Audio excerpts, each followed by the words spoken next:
ever asked a girl that question? Never. You're a girl. Hi guys, तो आज मैं लेके आ गई हूँ आपके लिए एक नई वीडियो। और आज मैं बात करने वाली हूँ टीवी जगत की एक ऐसी एक्ट्रेस की जिन्होंने ना ही सिर्फ अपनी पहचान बनाई, लेकिन साथ ही साथ लाखों दिलों में अपनी छाप छोड़ गई।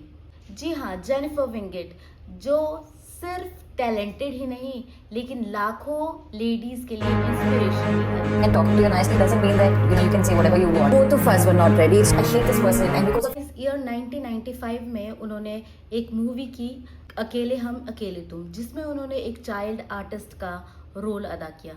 उसके बाद उन्होंने राजा की आएगी बारात, कुछ ना कहो जैसी हिट मूवीज में बहन का रोल या फिर चाइल्ड आर्टिस्ट का रोल अदा किया। लेकिन her breakthrough was when she started working in TV industry.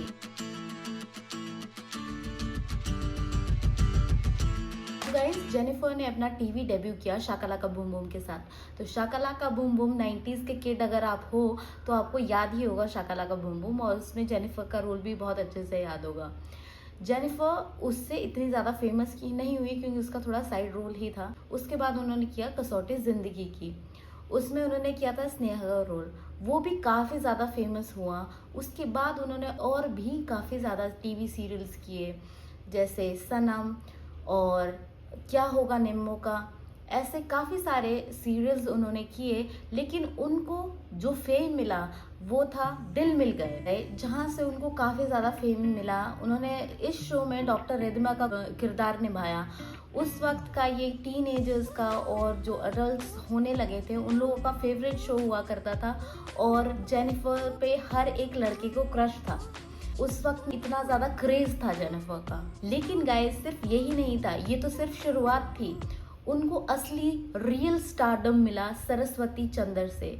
Saraswati चंद्र जो सीरियल था वो संजय लीला भंसाली का सीरियल था। उसमें जेनिफर विंगेट का बहुत ही चुलबुला किरदार था, जो हर किसी को, चाहे वो टीनेजर्स हो, चाहे गर्ल्स हो, चाहे आंटीज हो, सबको ये रोल इतना अच्छा लगा कि हर कोई लेडी ये शो बिना मिस किए देखती थी। अगर वो मेन शो ना देख पाए तो वो अगले दिन रिपीट टेलीकास्ट देखती थी। तो this was so addictive show. Jennifer ने इस शो में कुमुद का रोल निभाया था, और लोगों को वो इतना रियल लगा कि लोग उनको एक्चुअल में कुमुद बुलाने लगे। लोगों को उनका रियल नाम नहीं पता था और हर कोई उनको कुमुद ही बुलाता था। तो that was the real stardom that she faced on that time. 2012 में जब जेनिफर कर रही थी दिल मिल गए, तो वहाँ पे उनके को स्टार थे करण सिंह ग्रोवर, जो काफ़ी हैंडसम भी थे, और उनका वहाँ पे लव रिलेशन था इस सीरियल में। ये रियल लाइफ में जो रिलेशनशिप था वो रियलिटी में कब बदल गया इन दोनों को भी पता नहीं चला।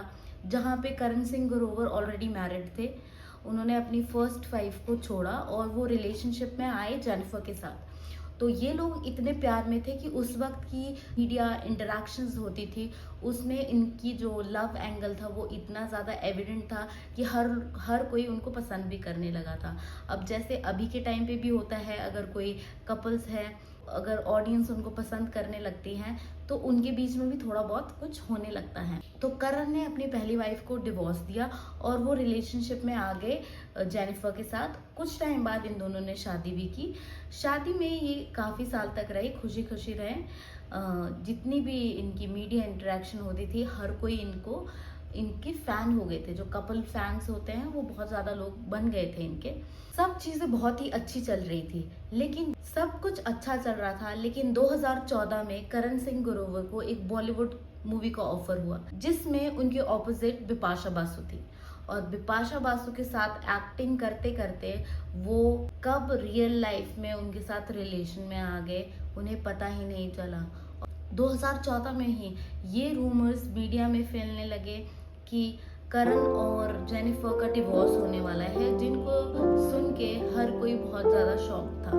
और उसी के कुछ टाइम बाद पता चला कि करण सिंह ग्रोवर शादी कर रहे हैं बिपाशा बासु के साथ। ये चीज़ सुन के हर कोई शॉक्ड था और हर कोई जानना चाहता था कि जेनिफर कैसी है, क्या हाल में है। लेकिन जेनिफर ने कभी भी ओपनली मीडिया में नहीं बताया क्या हुआ क्या नहीं हुआ।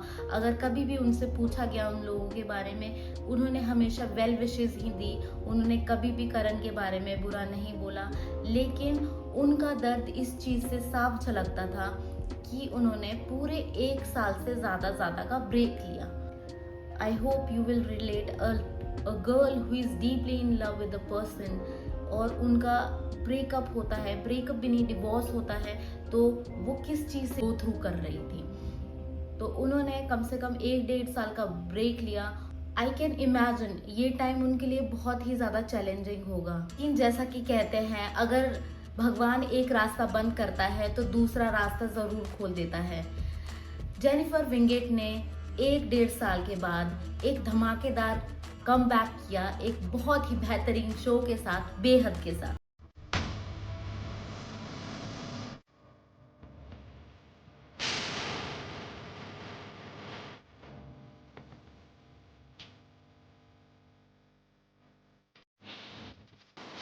तो गाइस, माया मेहरोत्रा का एक ऐसा ग्रेट कैरेक्टर था जो बहुत ही इंटेंस और बहुत ही शिद्दत वाला था।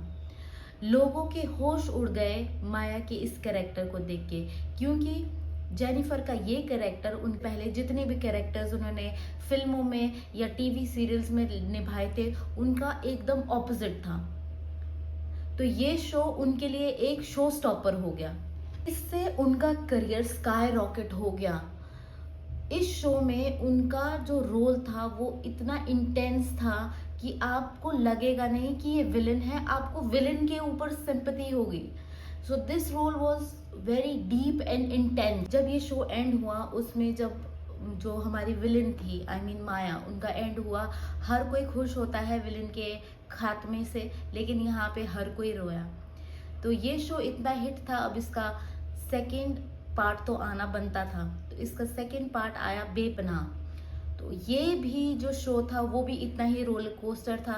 लेकिन क्योंकि इसी बीच कोरोना वायरस, जिसने हर एक की लाइफ में इफेक्ट किया, ये प्रॉब्लम आई और इसकी वजह से शो बंद, बाकी शोज की तरह ये शो भी बंद करना पड़ा। सो गाइस, टीवी की दुनिया के बाद जेनिफर ने OTT में भी अपना काफी सिक्का जमाया।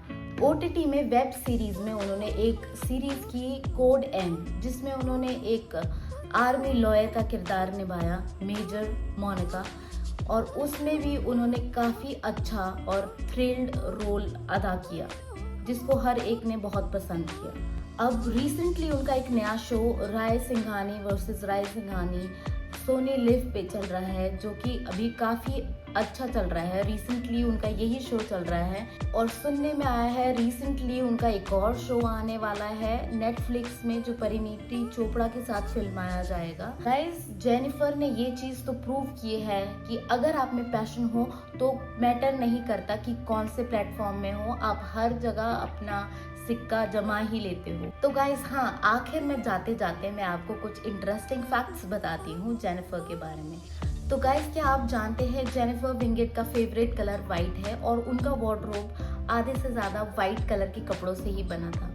क्या आपको पता है कि जेनिफर विंगेट एयर होस्टेस बनना चाहती थी? तो गाइस, क्या आपको पता है कि जेनिफर एक एनिमल लवर है और वो SOS में एक NGO के साथ भी काम कर चुकी है, जहाँ पे उन्होंने एलिफेंट्स के लिए काफ़ी काम किया है। क्या आपको पता है जरा नच के दिखा में उन्होंने अपने डांस का भी टैलेंट दिखाया और वहाँ पे वो जीती भी थी। गाइस, जेनिफर विंगेट सिर्फ एक एक्ट्रेस ही नहीं, वो वॉरियर है। उन्होंने अपने लाइफ में हार्ट ब्रेक्स, करियर स्ट्रगल्स और लोगों के जजमेंट को पीछे छोड़ के एक नई उड़ान भरी। आज वो सिर्फ टीवी ही नहीं, OTT, फैशन और भी मिलियंस ऑफ चीज़ों के लिए लोगों की दिलों की रानी है। हमें जेनिफर से ये सीखने को मिलता है, चाहे आपकी ज़िंदगी में कितनी प्रॉब्लम्स क्यों ना आ जाए, आपको उसको स्ट्रांगली फेस करना चाहिए और एक ना एक दिन आप ज़रूर सक्सीड होंगे। Never lose hope. So this was Jennifer, not just an actress but inspiration. Guys यही थी आज की मेरी वीडियो। आई होप आपको मेरी वीडियो अच्छी लगी होगी। ऐसे ही अच्छी इंटरेस्टिंग वीडियोस देखने के लिए आप मेरे चैनल को सब्सक्राइब कर दीजिए और बेल आइकन दबाना ना भूलिएगा, ताकि आपको ऐसे ही इंटरेस्टिंग वीडियोस आपको अपडेट मिलते रहे। Thanks for watching, see you next time, bye bye.